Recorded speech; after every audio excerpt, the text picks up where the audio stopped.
चलिए, लगातार प्रदेश में जिस तरह से जगह जगहों पर लोकसभा सीट पर प्रत्याशी को चयन को लेकर चर्चा हो रही है, ग्वालियर में भी ज्योतिरादित्य सिंधिया समेत कई बड़े नेता शामिल हुए हैं। मंत्री प्रहलाद पटेल ने नेताओं के साथ रायशुमारी की है। ज्योतिरादित्य सिंधिया, जयभान सिंह पवैया, विवेक सेजवलकर के नाम की पर्चियां डाली गई है, जिसमें माना जा रहा है कि ज्योतिरादित्य सिंधिया सबसे पहली पसंद है। तो राय मशवरा लेना पार्टी की एक सामान्य प्रक्रिया है। प्रहलाद पटेल का यह बयान भी सामने आया है। तो आपको बता दें कि लगातार जिस तरह से पूरे प्रदेश में लोकसभा चुनाव को लेकर जगह जगह रायशुमारी की जा रही है। देखिए, बीजेपी संगठन का जो जिस तरह से काम करने का एक तरीका है, रायशुमारी हर एक कार्यकर्ता से लेने का यह काम किया जाता है और यही वजह है कि आज पार्टी इतने मजबूती के साथ खड़ी हुई है। एक सामान्य प्रक्रिया है पार्टी की। हमारी पार्टी लोकतांत्रिक पार्टी है, इसलिए राय मशवरा लेना ये सामान्य प्रक्रिया है और वो सब अनुशासन में होता है। ये आपको महसूस भी होता होगा। तो आपने सुना कि साफ तौर पर कहा कि राय मशवरा लेना एक सामान्य प्रक्रिया है और ये बीजेपी इसे फॉलो भी करती है। चलिए और अधिक जानकारी ले लेते हैं, क्या कुछ माहौल ग्वालियर में है। हमारे साथ हमारे सहयोगी उमेश हमारे साथ जुड़ गए हैं। उमेश, लोकसभा चुनाव को लेकर कई ऐसे नाम हैं, खास करके ज्योतिरादित्य सिंधिया माना जा रहा है कि ये सबसे पहली पसंद में आ रहे हैं। इसके अलावा पवैया भी हैं, विवेक सेजवलकर भी हैं। तो क्या कुछ चल रहा है ग्वालियर में राय मशवरा को लेकर? किस तरह की प्रतिक्रियाएं बीजेपी के नेताओं के सामने आ रही हैं?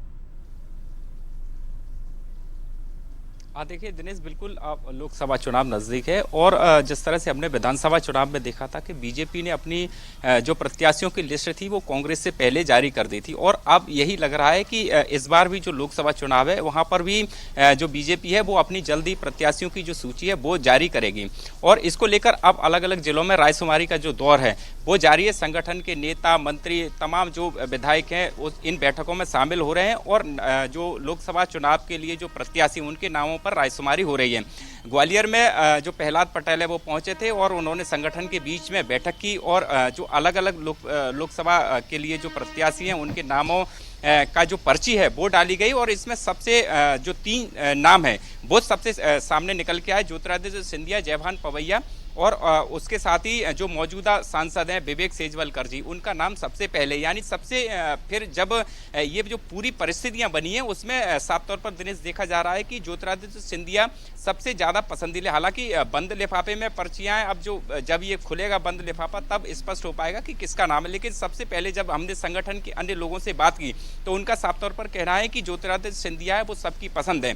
और जिस तरह से दिनेश मैं आपको बता दूं कि विधानसभा से चुनाव से लेकर अब तक ज्योतिरादित्य सिंधिया लगातार ग्वालियर में सक्रिय रहे हैं। यही वजह है कि ज्योतिरादित्य सिंधिया का सबसे जो पसंदीदा क्षेत्र है वो भी ग्वालियर माना जा रहा है और तकरीबन जो केंद्र के जो बड़े लीडर हैं उन्होंने भी सिग्नल दे दिया है कि तकरीबन 12 ऐसे मंत्री हैं जिनको लोकसभा चुनाव के लिए टिकट देना बिल्कुल फाइनल है और इसमें ज्योतिरादित्य सिंधिया का नाम भी शामिल है। यानी अब ज्योतिरादित्य सिंधिया भी लगातार ग्वालियर चंबल में सक्रिय हैं। अगर पिछले माह की बात की जाए तो एक माह में तकरीबन 8 से 10 दौरे ग्वालियर चंबल संभाग के ज्योतिरादित्य सिंधिया ने किए हैं जी। अलग अलग समाजों के साथ, अलग अलग लोगों के साथ ये बैठक की जा रही है और इससे स्पष्ट है कि ज्योतिरादित्य सिंधिया जो चुनाव लड़ेंगे तो ग्वालियर उनकी बिल्कुल, लेकिन देखना होगा कि पार्टी किस नाम पर मोहर लगाती है। उमेश, ये बहुत महत्वपूर्ण है क्योंकि नेताओं के नाम तो लगातार आगे आ रहे हैं, काफी लोग पसंद भी बताए जा रहे हैं, लेकिन किस नाम पर मोहर लगेगी केंद्रीय नेतृत्व तय करेगा।